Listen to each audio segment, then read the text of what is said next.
of my stay here in Brisbane, Australia. It's about 1:30 p.m. in the afternoon. I just wanted to update you on what I did yesterday, which was Thursday. I finally decided to go see some wildlife. So I went to this place called Lone Pine Koala Sanctuary, and pretty much it's just a little bit of outside where I live. It's not too far, maybe 40 minutes bus ride, but it's so fast you don't even realize it. So I left yesterday around 8:30 a.m. and got there around 9 something. It was pretty nice. Like the admission fee is $32. It's cheaper if you're a student, but I don't have my student card yet, so I couldn't really get the concession price.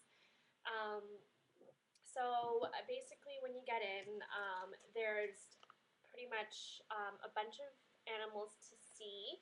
They have farm animals as well as Australian native animals such as the koala, kangaroo, platypus, wombats, um, birds of prey, snakes, crocodiles.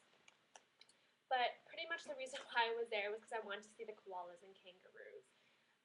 They have a whole area that's fenced off, and the kangaroos are pretty much just running free. It's a free range reserve, so there's about 130 kangaroos, and you can pretty much interact with them. You'll be walking within the reserve, and there'll be a kangaroo laying down right beside your feet, hopping around. You can also purchase a bag of food, so it's about $2, and you can go feed the kangaroos. And yeah, it's actually pretty safe. Surprisingly, it's safe. I thought, from what I've heard, kangaroos were vicious and, unfriendly, but I guess the ones there have been grown and raised to be around people. But they're completely peaceful animals. They just find shade, sit, lay down, relax, wait for people to come by with food. But yeah, I didn't do that till the end of my day, so I ended the trip on a good note, feeding the kangaroos. I got to see a lot of the little joeys and the little pouches, which was pretty interesting. I mean, it's stuff you don't get to see every day. But Lone Pine is a koala sanctuary, so most of the animals they have are koalas. They have moms, babies, dads, um, little children, retired koalas, and they have different sections set up for each type of koala. Um, and they're not really in a cage. They're in a sort of like a low fenced in um, section, but there's trees, like fake trees growing up, and that's where the koalas rest, and they put like eucalyptus leaves around just so that the koalas can feed on them. But pretty much like you're not really fenced apart from the koalas. It's just a very, very low wall, probably up to my hip, and you can. I mean, if nobody was watching, you could probably reach in and touch a koala, but you probably don't want to do that just for safety reasons.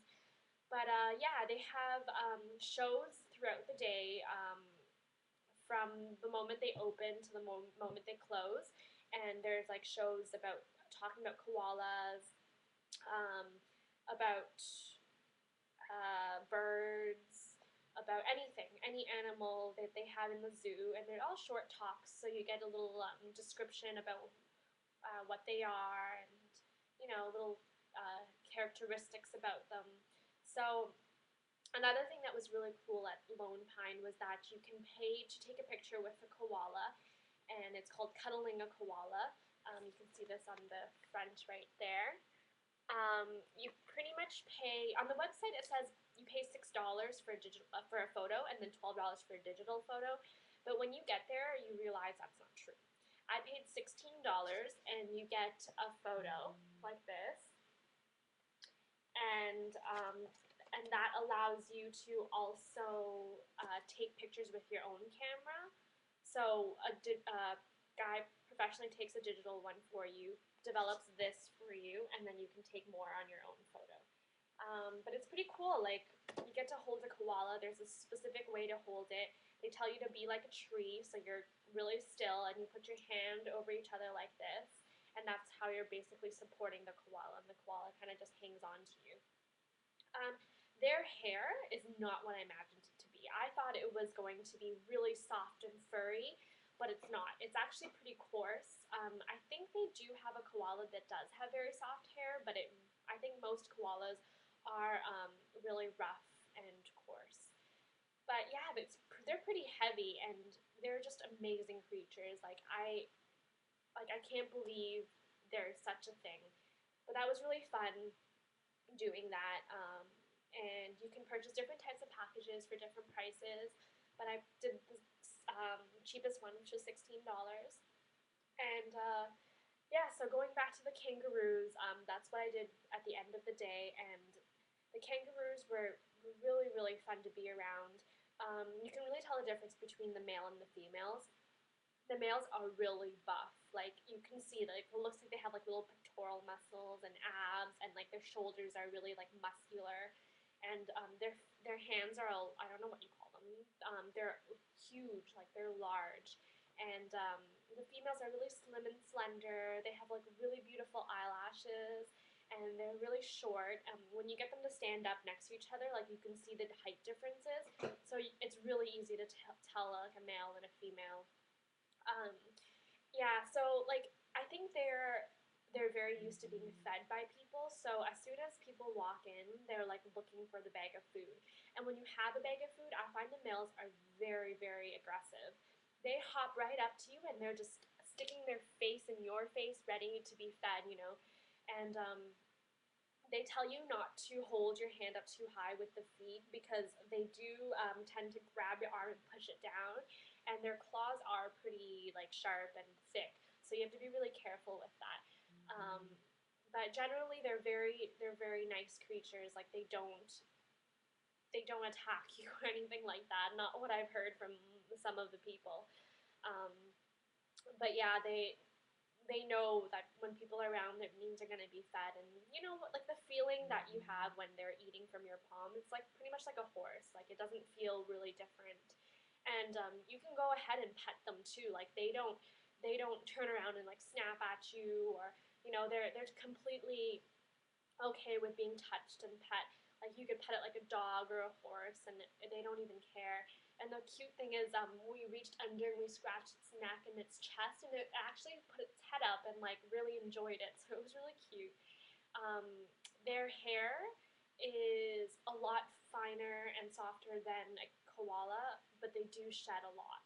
So like when you're petting them like this, like you can see the hair kind of just fall off, but they're really nice, and it's amazing to watch them hop around because it's something you don't see every day, and they hop really fast. Like they can go really, really fast, but I didn't get to see that really. But yeah, it's cool, and their tails are amazing. Like they're so strong. They're pretty much like another foot, um, which I thought was so interesting. But all in all, the day was really good. The best part was definitely the koalas and the kangaroos. All the other creatures like the platypus and the wombats, like I mean, you don't really get to interact with them, and a lot of times they hide within their little burrows. Same with the Tasmanian devil, like we couldn't even see it. So, I mean, really the fun part is interacting with the kangaroos and the koala. That's a thing you definitely have to see, and paying $16 for the photo is definitely worth it. So yeah, if anybody is coming to Australia soon, you know, definitely go to a zoo and check those things out because it's an experience like no other. You know, it's not your typical Toronto Zoo or your African lion safari. You know, even though they don't have a lot of animals at Lone Pine, you can spend a full day like so easily. So yeah, that's about it. If you have any questions, please feel free to comment and I'll get back to you about them. Take care.